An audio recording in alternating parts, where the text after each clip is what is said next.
correspondant aux standards internationaux. En effet, cette opposition ne milite pas pour le bien-être des milliers de Sénégalais qui, dans 18 mois, auront une meilleure prise en charge médicale avec une augmentation de la capacité d'accueil de l'hôpital Aristide Le Dantec qui va passer de 250 à 658 lits, qui disposera d'un plateau médical relevé, d'un pôle mère-enfant beaucoup plus opérationnel, de 15 blocs opératoires et d'un parking de 200 places entre autres commodités. Par ailleurs, nous saluons le mode de financement innovant que l'État du Sénégal a engagé, ainsi que la démarche participative et inclusive ayant impliqué tous les acteurs. Ce modèle, basé sur la captation de la plus-value foncière, porté par l'expertise locale, c'est important de le préciser, permet en une courte durée de disposer d'une infrastructure de dernière génération.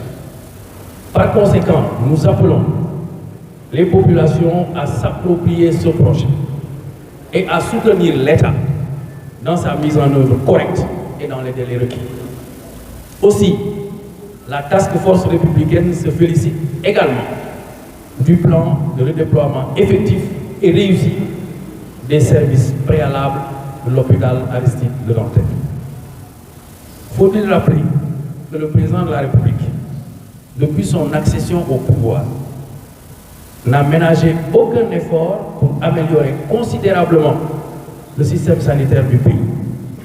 avec une politique volontariste caractérisée par le relèvement du plateau médical, le développement de la carte sanitaire et l'augmentation considérable du budget du secteur de la santé, passé aujourd'hui du simple au triple. Mesdames, Messieurs, chers journalistes, sur un autre registre, la Task Force républicaine se félicite du succès enregistré par le président de la République, son Excellence M. Macky Sall, président en exercice de l'Union africaine, qui vient de boucler une riche tournée diplomatique de quelques jours au Mali, au Tchad et au Gabon. Pour finir, la Task Force républicaine demande aux populations de rester vigilantes face à ce groupe d'opposants, vendeurs d'illusions, nihilistes et en déphasage total avec les mécanismes modernes de financement des économies. Fait à Dakar le 19 août 2022. Journalistes yi asalaamaaleykum suñu mbokk waa parti yi nga xamante ni ñi ñoo fi toog tey pour ñëw déglu si taataan tamit conférence de presse bi nga xamante ni task force républicaine di kuréel bu nekk ci parti bi di alliance pour la république woote ko tey pour jàkkaarloo sénégalais yu góor ak yu jigéen waxtaan ak ñoom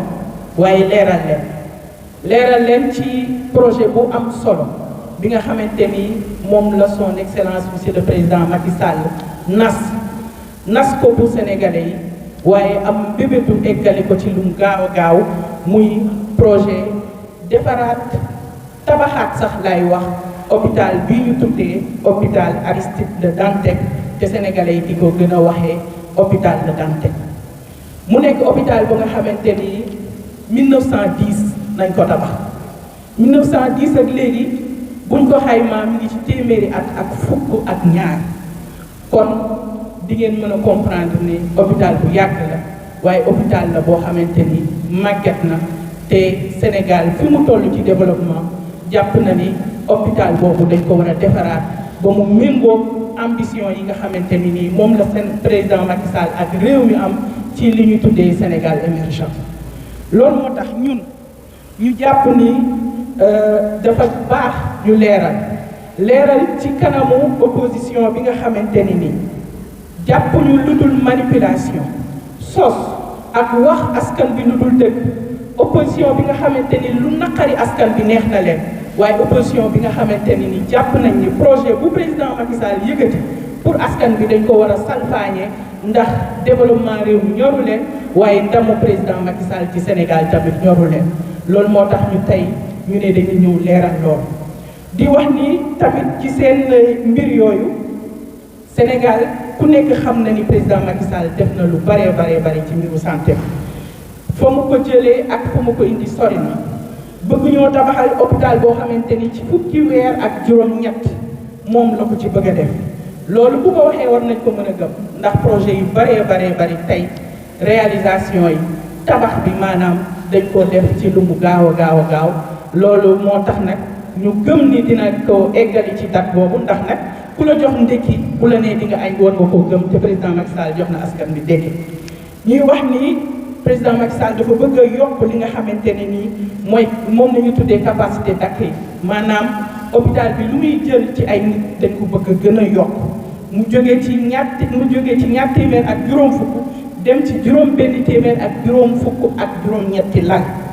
mu jël li nga xamante ne moom lañ tuddee plateau médical maanaam li nga xam ne moom lañu utiliser ci biir hôpital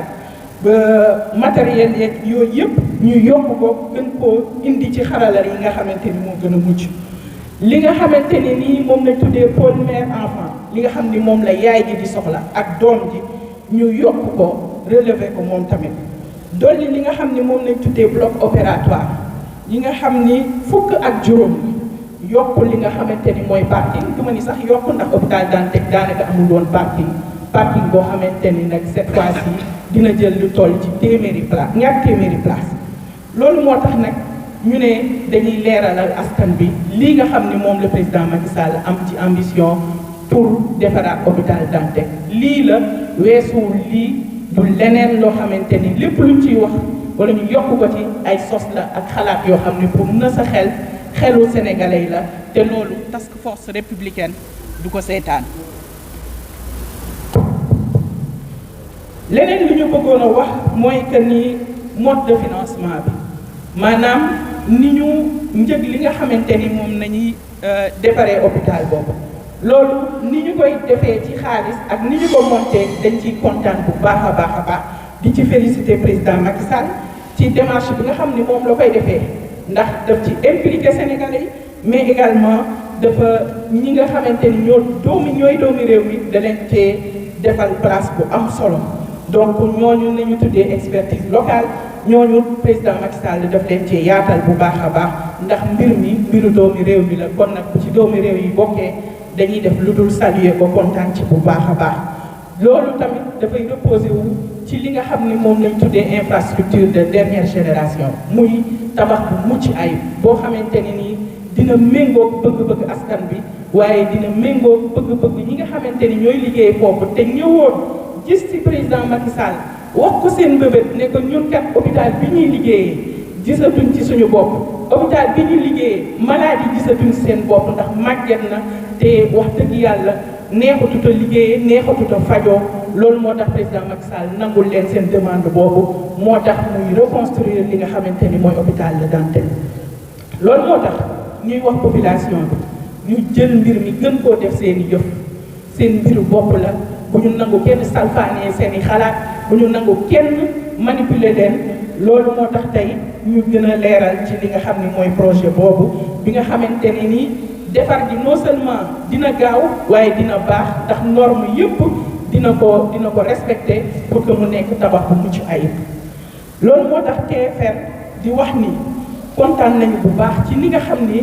ñoom nañu en tout cas dugalee malade yi ci yeneeni hôpitaux waaye également personnel bi ñu dugal leen ci yeneen hôpitaux pour ñu mën a liggéey def seen liggéey normalement ba nga xamante ni système de santé bi du am benn rëq-rëq du am benn problème continuer liggéeyam normalement leneen li ñu bëgg a fàttali rek mooy que ni président Macky Sall depuis mu ñëw au pouvoir deful benn rëq-rëq deful benn en tout cas deful benn effort bu mu bàyyi ginnaaw pour que li nga xamante ne nii mooy suñu système de santé mu améliorer ko ci loolu mooy dafa anticiper ci lépp ni mu anticiper ci lépp mooy wax naa ko léegi plateau médical bi da ko yéegal ci kaw a kaw carte sanitaire bi également maanaam hôpitaux yi da koo gën a yokk ko ci biir réew mi ak ci yi nga xamante ni mooy Ndakaaru loolu nag boo ci dollee budget bi nga xamante ni nii tamit dañ koo daanaka jëlee ci benn yóbbu ko ci ñett kon kooku kenn mënu koo jam naa ne ci li nga xamante ni mooy mbirum santé ak yeneen i domaines yi nga xamante ni mi ngi ciy liggéey ci réew mi loolu moo tax mbokki journalistes yi mbokki camarades de parti APR ci beneen i mbir ñu ngi gërëm président waaye di ko féliciter ci ndam li nga xamante ni am na ko ci tournée bii mujj ci dëkk yi nga xamante ni nii ñoo nekk ci yenn dëkk Afrique yi bu mel ni Mali lu mel ni Tchad lu mel ni Gabon mu dem fa en tant que président du Sénégal mais également dem fa en tant que président de l'Union africaine mu dem fa am fa ndam ñu wóolu ko mu fay régler ay problème te loolu tey tàmbaliwul tey bërki démboo Njaay gis ngeen Russie tamit ndam la mu fa am kon kooku sur le plan diplomatique tamit ay ndam rek lay indi Sénégal ak fierté pour terminer ñi ngi demander encore une fois population bu ñu nangu kenn salfaañee seen xel bu ñu nangu kenn di leen wax lu nga xamante ni amul ndax li nga xamante ni nii mooy financement hôpital Aristide Le Dantec dafa dépassé opposition bi ndax nag xarala yi nga xamante ni moo xew ci jamono di développer réew di développer économie réew daf leen a dépassé ñoom dañuy tardeel seen bopp bëgg a tardeel réew mi ci ay caaxaan ay saaga ay wax yu ëpp dégg nañ fi sax fan yee ku fi wax tudd président Macky Sall pour tudd lu ñaaw lu nga xamante ni lu mel ni reykatu nit alors que bu xoolee ci ndeyjooram dana gis ñaray maître Babacar Seye bu xoolee ci càmmoñam dana gis ñaray Ndiaga Diouf kon nag buy xool reykatu nit mën na koo xool ci ñamu dendal ñi ngi gërëm ñëpp di leen sant jërë ngeen jëf